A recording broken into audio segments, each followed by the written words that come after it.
warahmatullahi wabarakatuh. Selamat datang di channel YouTube Men's Obsession. Bersama saya sudah ada Bapak Hanif Osman. Beliau adalah Direktur Keuangan, Manajemen Risiko dan Umum PT Geodipa Energi Persero. Selamat pagi Pak Hanif. Selamat pagi Ibu. Sehat, Pak? Alhamdulillah. Terima kasih nih Pak sudah memberikan waktu di sela-sela kesibukan Bapak untuk bersama tim Men's Obsession di kantor Bapak ya Pak ya. Oke, Pak Hanif, langsung saja kita mulai ya Pak ya. Pak Hanif ini posisi di sini sebagai Direktur Keuangan, tapi juga menangani yang umum, bisnis dan SDM juga ya Pak ya. Bisa diceritakan Pak, bagaimana Bapak membagi perhatian dan prioritas untuk bersama-sama mencapai tujuan perusahaan? Jadi boleh saya cerita dikit dulu iya, ya? Iya boleh Pak. Cerita dikit, karena santai Pak, boleh. Waktu dibuat kartu nama itu saya bilang buat Direktur Keuangan saja gitu. Iya. Padahal itu panjang, kalau mau dibuat panjang tuh Direktur Keuangan, terus membawahi IT, membawahi HC, membawahi procurement, membawahi risk management, membawahi financial, tentunya ada treasury, ada financing, corporate financing ya. Nah itu ada suatu evaluasi dan analisa. Pada saat saya masuk di sini tahun 2020 itu memang levelnya masih di konteks keuangan gitu ya. Tapi kemudian kita dalam konteks pengembangan Geodipa secara keseluruhan, baik jangka pendek, jangka panjang, itu melihat bahwa struktur organisasi kita itu tidak balance, di mana supporting direktorat itu mengambil porsi yang dominan. Ada keuangan, kemudian ada umum, dan ada operation dan bisnis, dan itu dilihatnya nggak balance gitu ya, sehingga untuk bisa menunjang pertumbuhan kita ke depan itu memang harus dilakukan perubahan sedemikian rupa, sehingga yang namanya direktorat yang fungsinya adalah enabler itu dijadikan satu, dan kemudian muncul dua direktorat yang memang fokus kepada pengembangan, satu pengembangan bisnis, dan kemudian yang kedua adalah yang operation untuk encourage aktivitas aset-aset yang operasional, sehingga ada dua direktorat untuk pengembangan bisnis dan yang existing, dan satu sebagai enablernya. Makanya saya ada membawahi di situ, yang membawahi mulai dari keuangannya, IT-nya, HC-nya, umumnya, procurement, sama risk management. Nah, bagaimana kalau bicara mengenai bagaimana tadi membagi waktunya ya, membagi waktu, saya kira yang paling utama pada saat terbentuknya organisasi itu adalah mengimprove lagi sistem, ya, sistem, prosedur, pedoman, itu dulu yang kita lihat itu. Karena saya yakin bahwa dalam aktivitas di setiap unit dan divisi tadi itu tidak bisa dilakukan secara personal touch, harus memiliki sistem yang kuat dulu. Makanya begitu digabung menjadi satu, saya memperkuat sistem dulu nih. Ya, pedomannya kita perbaiki, kemudian kita sempurnakan, sehingga masing-masing unit dan divisi itu memiliki pedoman dan sistem yang tersendiri-sendiri. Nah, kemudian kita membagi waktunya seperti apa? Tinggal kita lakukan koordinasi antara berbagai aspek tadi itu. Koordinasinya bagaimana? Tentunya melalui suatu mekanisme ya, di mana di dalamnya adalah bagaimana kita sebagai leaders itu melakukan harmonisasi di setiap fungsi tadi. Harmonisasinya melalui apa? Banyak cara gitu ya. Apakah kemudian kita lakukan dalam konteks monitoring mingguan, bulanan. Tapi yang paling penting, yang paling di atas itu tentunya kita memilih target dulu nih. Ya kan, target tahunan, target yang kemudian kita tuangkan di dalam 5 tahunan, 10 tahunan. Nah, itu yang kita disburse ke masing-masing fungsi tersebut. Saya kira itu sebagai dasarnya dulu nih.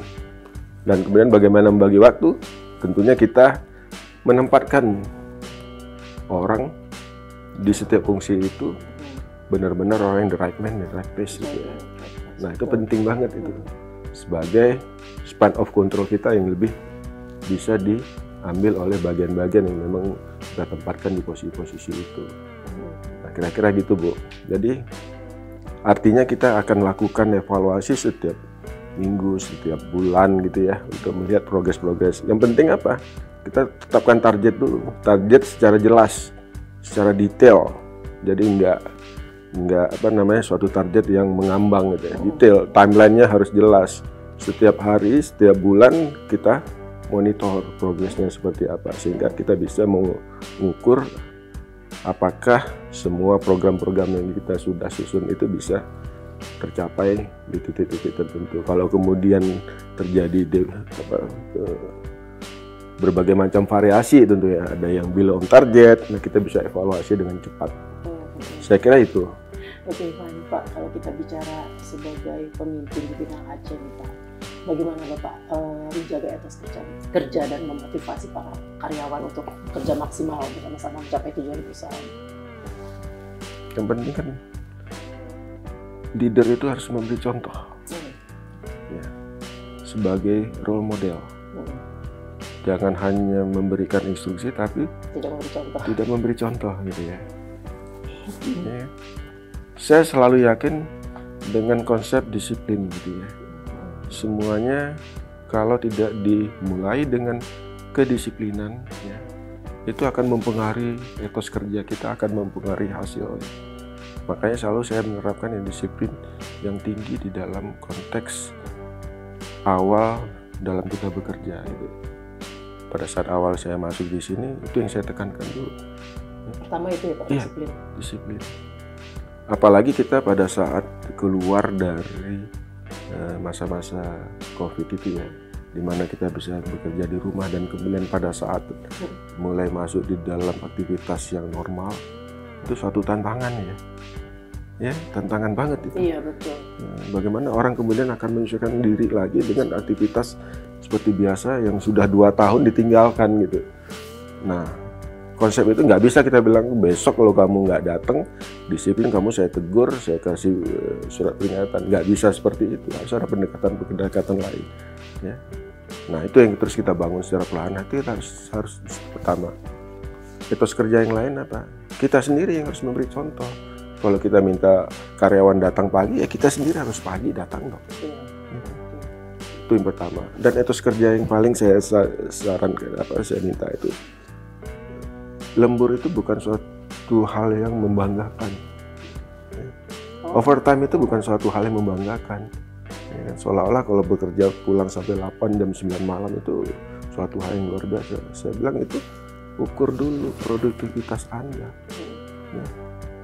Apakah Anda bekerja secara produktif di jam-jam kerja tadi sehingga membutuhkan jam kerja tambahan? Itu saya appreciate seperti itu. Tapi kalau kemudian produktivitas Anda tidak bisa mencerminkan, itu lembur adalah hal yang sia-sia. Ya, itu yang kedua.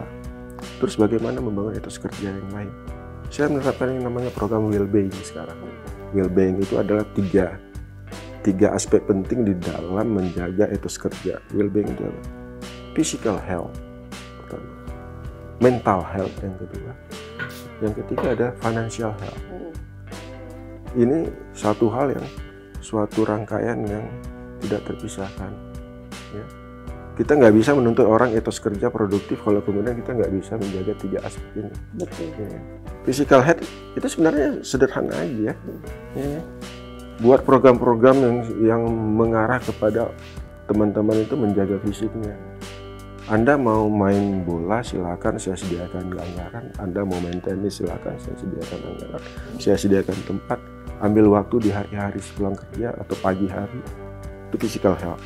Kita sediakan segala macam sarana untuk bisa menunjang seperti itu. Ya. Kemudian mental health juga seperti itu. Menyediakan suatu sarana, psikolog saya sediain. Ya. Mereka bisa berkonsul kapan saja 24 jam 7 hari, di mana saja tinggal telepon. Ya. Mau masalah kerjaan, mau masalah keluarga, mau masalah apapun. Anak-anak muda masalah pacaran, silakan. Ya, asik banget kantornya. Ya. Saya malah kemarin tuh saya datangkan refleksi ya. Oh iya. Saya panggil itu refleksi itu saya sediain di atas semua itu semua karyawan tuh, ayo kalian nggak usah kerja nih, datang tuh duduk di situ di refleksi itu satu hari. Nah hal yang seperti itu kita bangun terus kerja. Bukan bisa secara langsung instruksi, kamu harus kerja, kamu harus gini, jam kerja. Nggak bisa. Apalagi yang kita hadapi sekarang adalah generasi milenial, Gen Z, ya. Udah mulai ke generasi yang memiliki pola pikir yang agak berbeda dengan generasi kita. Ya. Kalau saya kan generasi Gen X gitu ya, Gen X tahun 60-an yang dimana selalu bekerja atas suatu suatu pola yang berbeda gitu. Nah dengan struktur karyawan kita yang sekarang dominan oleh generasi milenial dan Gen Z, itu kita harus mencoba dengan cara yang berbeda. Itu tadi yang pertama tadi, physical health, mental health itu ya. Saya ukur dulu nih untuk bisa membentuk etos kerja itu, saya ukur dulu. Saya minta konsultan untuk mengukur tingkat stresnya karyawan Geodi IPA itu di level berapa sih? Segitunya. Memperhatikan. Itu ada cara metodologi yang bisa mengukur tingkat stres karyawan. Saya panggil konsultan memang ahli, mereka sudah berkecimpung di berbagai perusahaan multinasional. Saya minta masuk ke sini. Hasil. Saya bandingkan dulu. Ya. Anda melakukan ini di perusahaan-perusahaan yang sudah Anda lakukan itu menunjukkan tingkat stres seberapa tinggi sih? Dan sangat mencengangkan adalah rata-rata itu berada di 40-45%. Itu di sebelumnya. Di perusahaan-perusahaan lain itu menunjukkan tingkat stres karyawan itu 40-45%. Saya juga kaget, waduh, 40-45% tingkat stres karyawan yang mereka lakukan evaluasi di Geodi IPA seberapa besar sih levelnya gitu ya. Iya. Tidak jauh berbeda ternyata. Tapi di bawah sekitar 30%. Tapi memang ditunjang oleh apa sebenarnya? Bukan hanya di aspek pekerjaan sehari-hari. Banyak faktor ya. Faktor keluarga menunjang ya. Faktor bagaimana mereka datang dan pulang dari rumah ke kantor dengan tingkat kemacetan yang sekarang luar biasa. Berbagai macam lah. Nah, hal itu yang coba kita rubah. Misal, kalau tingkat kemacetan mempengaruhi mereka untuk hadir di jam 7:30 pagi, apa yang harus kita lakukan untuk meningkatkan etos kerja? Saya beri yang namanya kelonggaran, namanya istilahnya itu memberikan kelonggaran, mereka bisa masuk sampai jam 9. Artinya ada 1,5 jam di waktu mereka untuk tidak tepat waktu di 7:30. Bisa diberi waktu sampai jam 9. Tapi harus digantikan dengan jam yang lain di hari yang sama atau di hari yang lain. Artinya mereka bisa memanage waktu mereka sendiri. Ya. Fleksibel ya Pak. Flexible time ya namanya ya. Nah, hal itu yang saya coba tingkat yang mengenai mental health tadi. Nah, nanti akan saya ukur lagi tingkat mental health-nya itu bisa turun apa enggak. Yang ketiga ada financial health. Nah, ini penting juga. Apapun, kalau finansial kita nggak mendukung, itu juga akan mempengaruhi kemana-mana ya. Fisikal kita terpengaruh, mental kita terpengaruh. Makanya saya juga membuat program seperti ini. Ada advisor finansial di kita. Anda karyawan silakan berdiskusi tentang financial health Anda. Saya bilang ke karyawan pada saat pertemuan dengan karyawan, saya paling sedih kalau mendengar ada kata-kata karyawan mengatakan ini bulan tua saya nggak bisa beli makanan. Saya paling sedih mendengar itu. Kalau ada kata-kata ini bulan tua. Tanggal tua. Saya bilang. Ya. Bagaimana caranya? Bukan hanya diberikan dalam bentuk peningkatan salaries. Itu kan ekspektasi kita nggak akan bisa tercapai sesuai dengan ekspektasi karyawan ya. Yang dilihat adalah kemampuan finansial daripada korporasi untuk memberikan kesejahteraan finansial seperti itu. Makanya coba diatur di dalam bentuk financial health tadi ya. Silakan. Anda punya masalah nggak dengan finansial Anda? Kita punya konsultan untuk bisa mengukur itu, mengatur itu, di mana salahnya. Masalah sekarang yang paling utama apa? Tingkat beberapa perusahaan itu mengalami masalah yang berkaitan dengan pinjol. Iya, betul Pak. Ya kan? Judol, betul. Ya kan? Game online. Itu bisa, 3 hal ini sangat berpengaruh pada etos kerja. Nah, itu yang kita coba tekankan. Anda masuk nggak di dalam itu, bermain dengan 3 aspek ini, tiga jurang ini. Jangan. Nah, kita kan lakukan pendekatan. Etos kerja yang lain apa? Semua pekerjaan itu di aspek yang kita sebagai pendukung ya. Tapi di dalam aktivitas sehari-hari, etos kerja itu dibangun dengan cara apa? Dengan membangun kembali yang namanya value dari perusahaan. Ya. Penting banget itu. Menanamkan kembali internalisasi, namanya internalisasi budaya. Kita tekankan lagi yang namanya like, kita punya like ya. Tekankan lagi. Kita ukur lagi sampai di mana sih like itu mempengaruhi tata cara kerja kita sehari-hari. Bukan hanya di kantor, tapi itu menjadi bagian dari aktivitas ataupun perilaku kita sehari-hari. Itu yang kita tanamkan di situ, supaya mereka memiliki suatu suatu sikap yang sejalan dengan value-nya perusahaan. Itu penting, sehingga kita lakukan berbagai macam program di situ. Termasuk di dalamnya adalah melibatkan seluruh karyawan untuk kembali melihat itu dengan mencoba menggali dengan cara apa?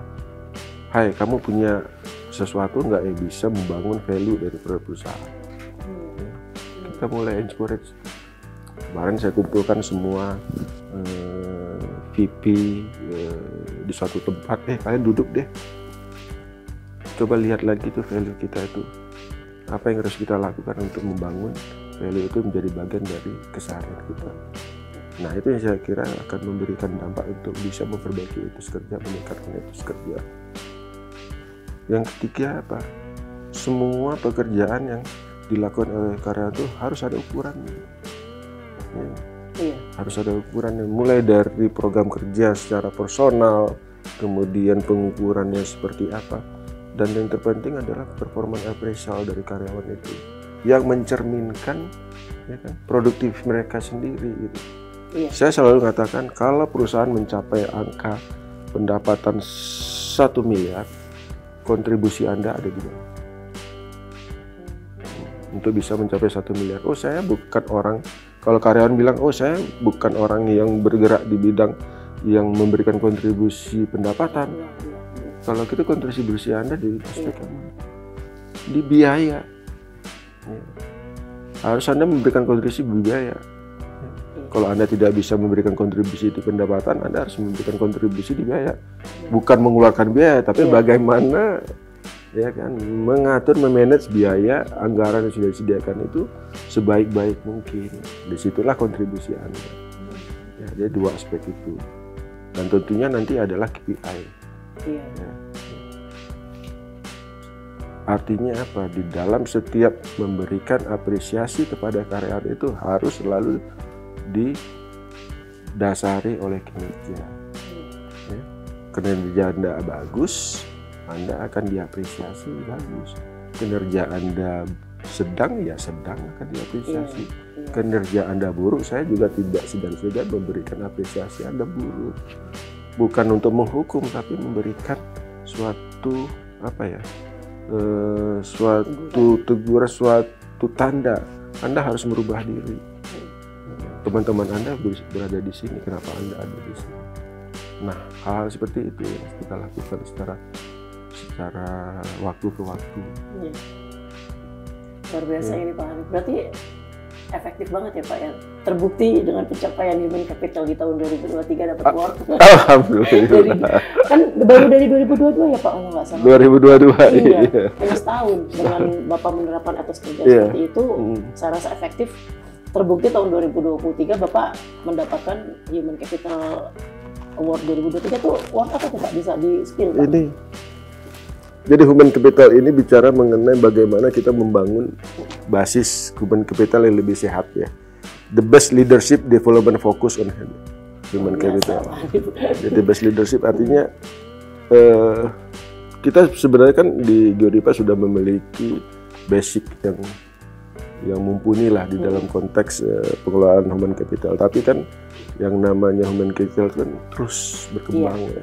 dengan berbagai teori dan model bagaimana mengelola human capital. Nah itu yang kita coba menerapkan lah. Ya. Contoh misalnya di dalam konteks performance appraisal tadi, boleh dikatakan kalau dulu performance appraisal itu hanya didasarkan kepada korporasi dapat 100, semuanya dapat 100. Korporasi 90, semuanya dapat 90. Makanya saya coba merubah, nggak gitu caranya. Siapa yang memberikan kontribusi 100, berapa persen Anda memberikan kontribusi 100 itu, Anda bisa dapat 100. Kalau kontribusi Anda rendah, Anda nggak bisa dapat 100. Nah, di situ yang kemudian secara perlahan sehingga membuat rentang namanya performance appraisal itu yang dulunya hanya 10% ya, antara yang istimewa sama yang tidak itu hanya beda 10% valuation. Saya buat rentang lebih tinggi. Artinya apa? Di dalam suatu performance appraisal itu ada yang namanya performance level 1 sampai 5. Dulunya hanya di sini. Saya buat rentang. Seorang yang dinilai memberikan kontribusi besar ya, bukan dalam aspek KPI saja, dari aspek lainnya. Ya. Bisa menjadi role model, bisa memberikan dampak signifikan kepada aspek-aspek di luar daripada KPI. Saya bisa kasih istimewa di sini. Yang kemudian underperform, saya nggak akan segan-segan memberikan performance appraisal, misalnya bonus hanya setengah kali gaji. Kalau di sini bisa saya berikan 8-10 kali. Nah itu yang membuat perbedaan-perbedaan itu yang membuat karyawan itu merasa saya ditantang untuk memberikan terbaik bagi perusahaan karena akhirnya akan kembali ke saya gitu. Betul. Nah kemarin kebetulan tadi malam dapat lebih. Alhamdulillah diberikan penghargaan juga ya. Itu saya bersyukur juga ya dari pihak SWA itu melihat bahwa Geodipa itu sudah mulai bisa mengencourage karyawannya untuk bisa mengisi posisi-posisi yang lebih tinggi tanpa harus melalui proses hijack gitu-gitu ya.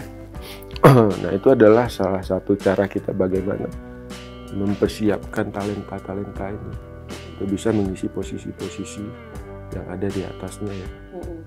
Sampai nanti kita juga memiliki satu program untuk mengisi level BOD gitu ya, menjadi talent pool ya, talent pool yang bisa menjadi kandidat-kandidat yang mengisi posisi-posisi di level BOD-nya. Saya kan nggak lama-lama di sini, suatu saat saya juga akan selesai di sini, tapi saya ingin meninggalkan legacy untuk mengisi posisi-posisi itu oleh orang-orang yang terbaik di Geodipa yang sudah dipersiapkan sedemikian rupa.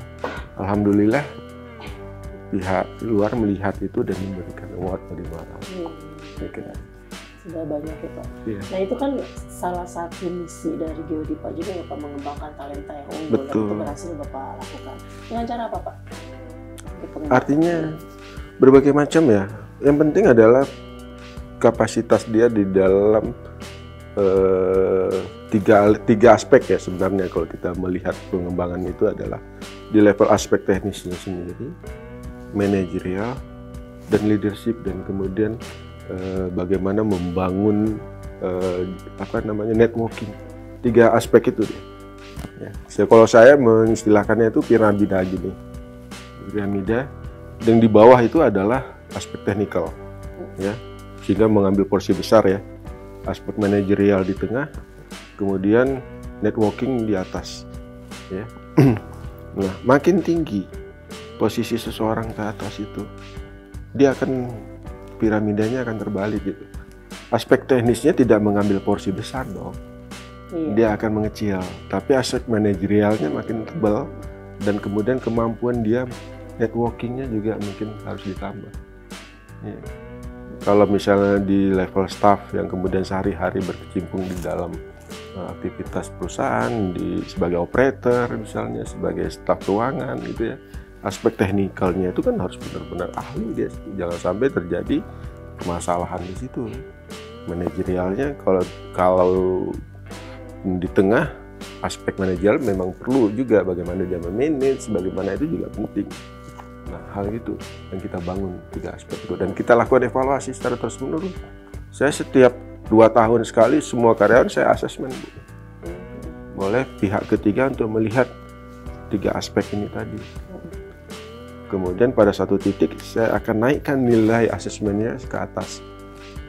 Anda yang berada posisi di sini yang sudah memenuhi kriteria, kalau saya asesmen ke atas, mampu nggak Anda? Ya kan? Oh ternyata belum mampu. Berikan lagi pelatihan, berikan lagi experience. Ya. Masuk ke level-level tertentu. Anda kurangnya di mana? Di manajerial. Anda akan diperkuat di manajerial. Anda lemah di technical, silakan kita berikan ruang untuk pelatihan. Iya. Tapi disupport dengan pelatihan-pelatihan juga dari Geodipa Pak ya Pak ya? Betul. Untuk sertifikasi, kalau kita di bidang geothermal itu penting karyawan itu memiliki sertifikasi di bidang-bidang tertentu dan untuk menunjukkan dia sebagai experience di bidang itu penting. Iya betul Pak. Oke baik Pak Hanif, kalau kita bicara Geodipa nih Pak, menurut Pak Hanif nih yang berada di dalam jajaran direksi Geodipa, apa yang membedakan Geodipa dengan perusahaan sejenis lainnya Pak? Perusahaan sejenis di geothermal ya, panas bumi ya. Geodipa itu adalah perusahaan BUMN satu-satunya yang bergerak di bidang panas bumi geothermal. Perusahaan lain misalnya adalah anak perusahaan dari BUMN ya, malah ada cucu gitu ya. Dan itu perbedaan yang kedua adalah kita bukan berada di bawah Kementerian BUMN, tapi berada di bawah Kementerian Keuangan. Sehingga di situ melekat fungsi kita sebagai fiskal toolsnya pemerintah. Fiskal tools itu adalah bagaimana kebijakan fiskal pemerintah di bidang terutama sektoral panas bumi ini geothermal. Bagaimana Geodipa memberikan peran untuk mengakselerasi pengembangan panas bumi ini sebagai salah satu sektor yang mendukung energi baru terbarukan, yang mendukung adanya green energy dan mendukung untuk yang namanya net zero emission ya, di tahun 2060. Bagaimana fungsi Geodipa di situ?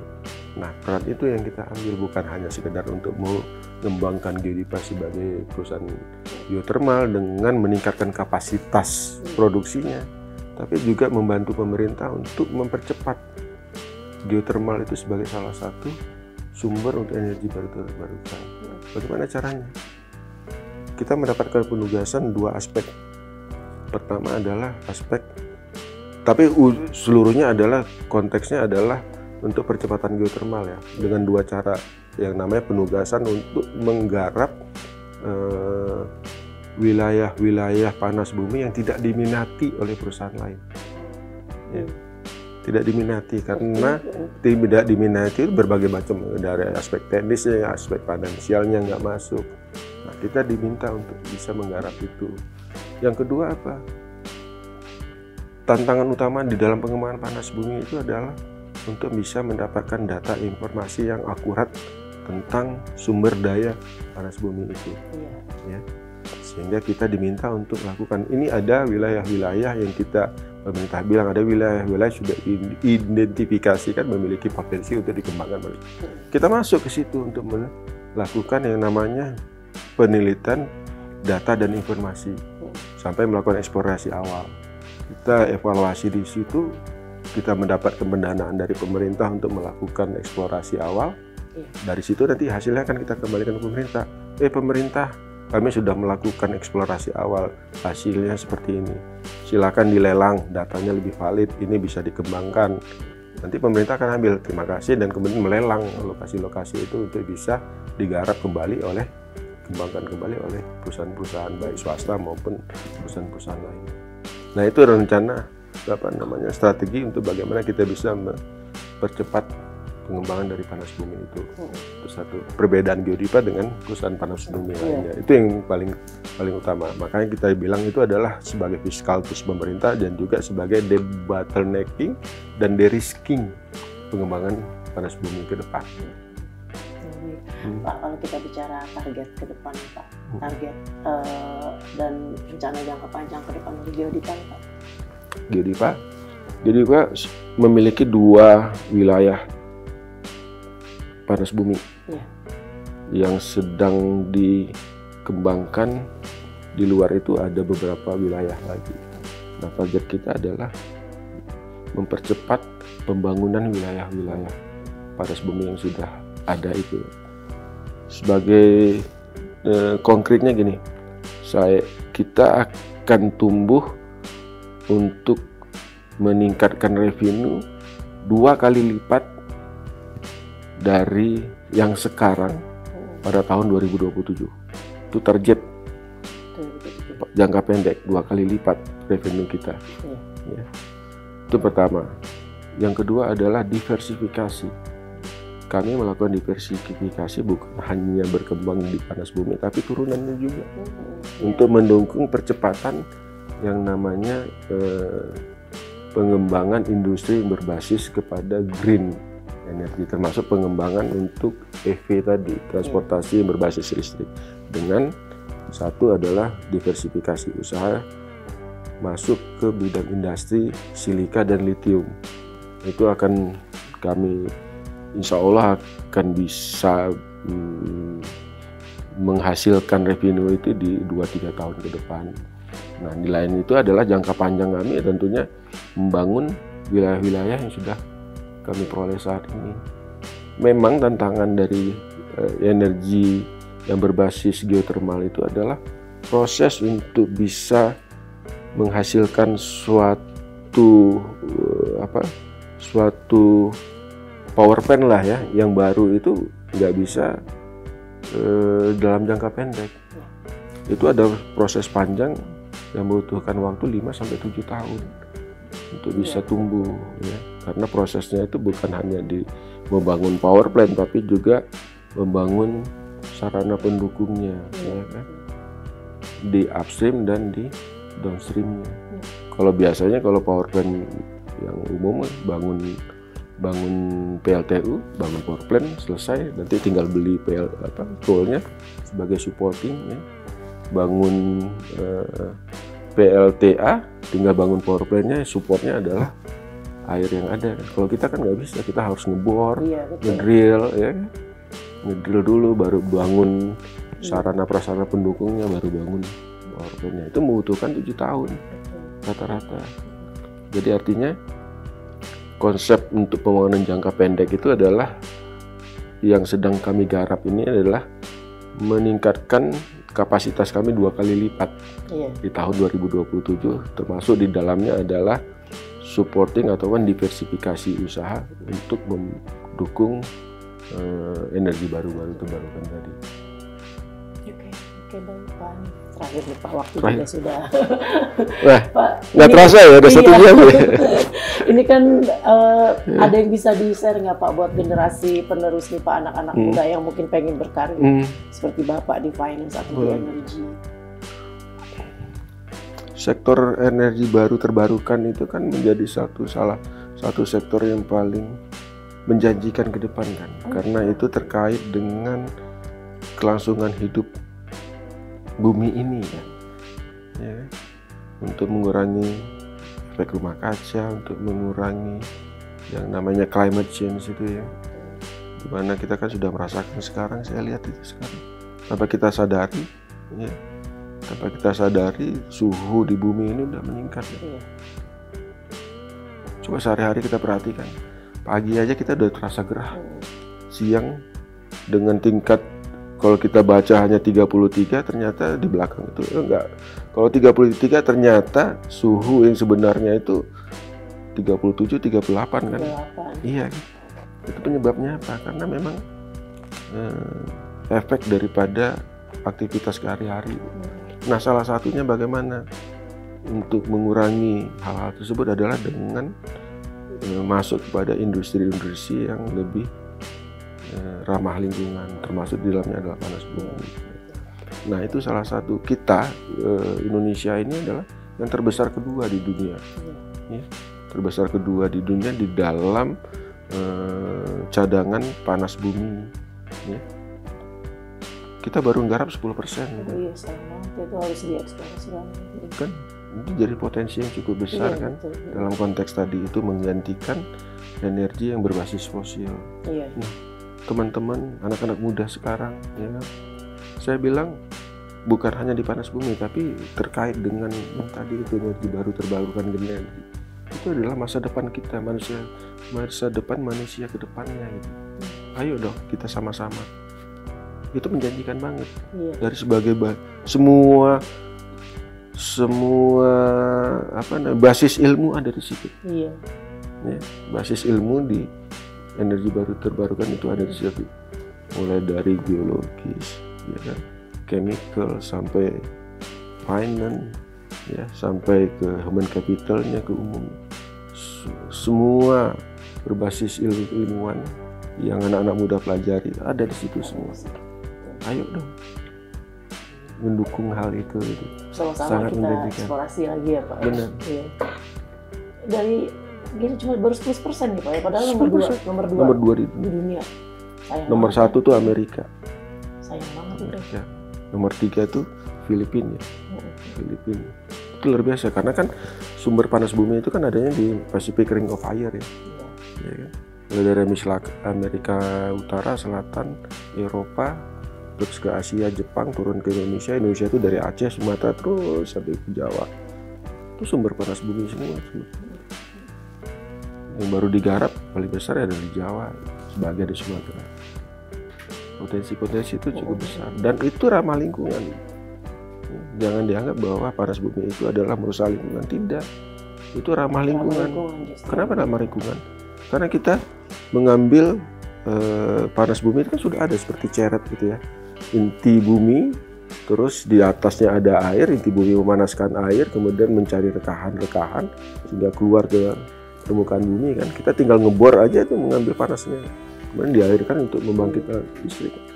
Air yang keluar dari sini kita akan masukkan lagi ke dalam. Nah, bagaimana kita menjaga lingkungan di atasnya juga untuk menjaga konservasi air.